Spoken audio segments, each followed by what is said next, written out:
ওবদীয় ভাববাদী পুস্তক, প্রথম অধ্যায়। ইদোমের বিনাশ, ইসরায়েলের মঙ্গল। ওবদীয়ের দর্শন।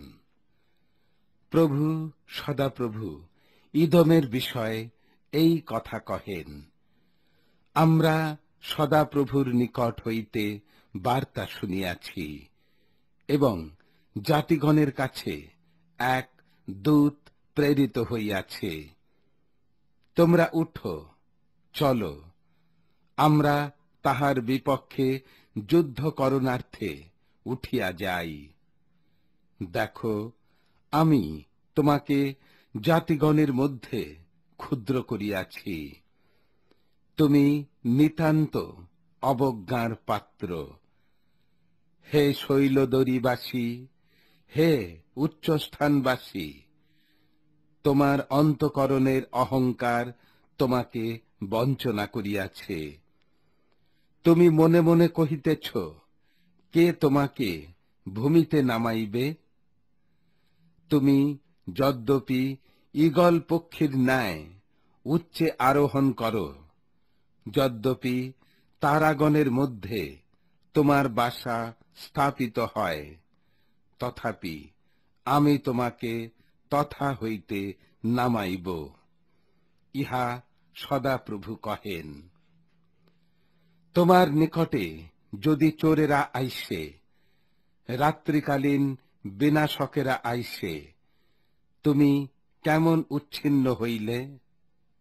তবে কি কেবল প্রয়োজন মতো চুরি করিবে? তোমার নিকটে যদি দ্রাক্ষা সংগ্রহকারীগণ আইসে, তাহারা কি কিছু ফল অবশিষ্ট রাখিবে না?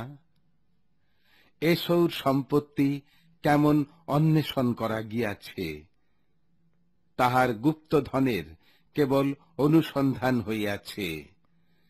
যে সকল লোক তোমার সহিত নিয়ম করিয়াছে, তাহারা তোমাকে সীমা পর্যন্ত বিদায় করিয়াছে। তোমার মিত্রগণ তোমাকে প্রবঞ্চনা করিয়া পরাভব করিয়াছে। যাহারা তোমার অন্ন ভোজন করে, তাহারা তোমার নিচে ফাঁদ পাতে। ইদোমে কিছু বিবেচনা নাই। সদাপ্রভু কহেন, সেদিন আমি কি ইদোমের জ্ঞানবান দিগকে বিনষ্ট করিব না? এসৌর পর্বত হইতে কি বুদ্ধি দূর করিব না? হে তৈমন, তোমার বীরগণ বিহ্বল হইবে, যেন এসৌর পর্বত হইতে নরহত্যায় মনুষ্যমাত্র উচ্ছিন্ন হয়।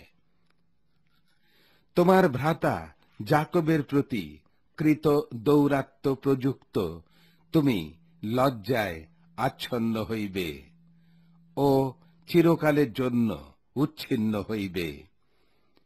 যেদিন তুমি অন্য পক্ষে দাঁড়াইয়াছিলে, যেদিন বিদেশিগণ তাহার সম্পত্তি হরণ করিয়া লইয়া গিয়াছিল ও বিজাতিরা তাহার পুরোদ্বারে পুরোদ্বারে প্রবেশ করিয়াছিল এবং জেরুসালেমের উপরে গুলিবাট করিয়াছিল, সেদিন তুমি তাহাদের একজনের সদৃশ্য ছিলে। কিন্তু তোমার ভ্রাতার দিনে, তাহার বিষম দুর্দশার দিনে তাহার দিকে দৃষ্টি করিও না। জিহুদার সন্তানদের বিনাশের দিনে তাহাদের বিষয়ে আনন্দ করিও না, এবং সংকটের দিনে দর্প কথা কহিও না। আমার প্রজাগণের বিপত্তির দিনে তাহাদের পুরোদ্বারে প্রবেশ করিও না।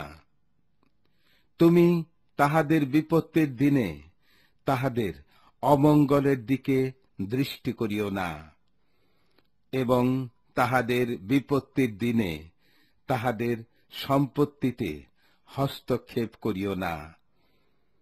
আর তাহাদের পলাতক দিগকে বধ করিবার জন্য পথের সংযোগ স্থানে দাঁড়াইও না, এবং সংকটের দিনে তাহাদের রক্ষাপ্রাপ্ত লোকদিগকে শত্রু হস্তে সমর্পণ করিও না। কেননা সর্বজাতির উপরে সদাপ্রভুর দিন সন্নিকট। তুমি যেরূপ করিয়াছ, তোমার প্রতিও সেই রূপ করা যাইবে। তোমার অপকারের ফল তোমারই মস্তকে বর্তিবে।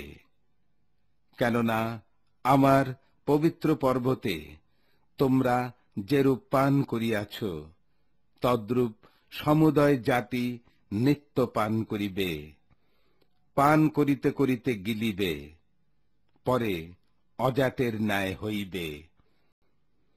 কিন্তু সিয়ন পর্বতে পলাতক দল থাকিবে, আর তাহা পবিত্র হইবে, এবং যাকবের কুল আপনাদের অধিকারের অধিকারী হইবে।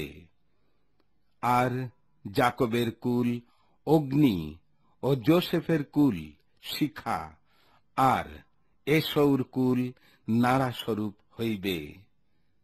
তাহাদের মধ্যে উহারা দাহ করিয়া তাহাদিগকে গ্রাস করিবে।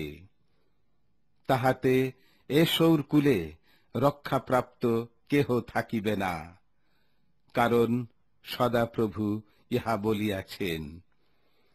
তখন দক্ষিণের লোকেরা, এসৌর পর্বত ও নিম্নভূমির লোকেরা পলেষ্টীয়দের দেশ অধিকার করিবে, আর লোকেরা ইফ্রাইমের ভূমি ও সমরিয়ার ভূমি অধিকার করিবে, এবং বিন্যামিন গিলিয়তকে অধিকার করিবে।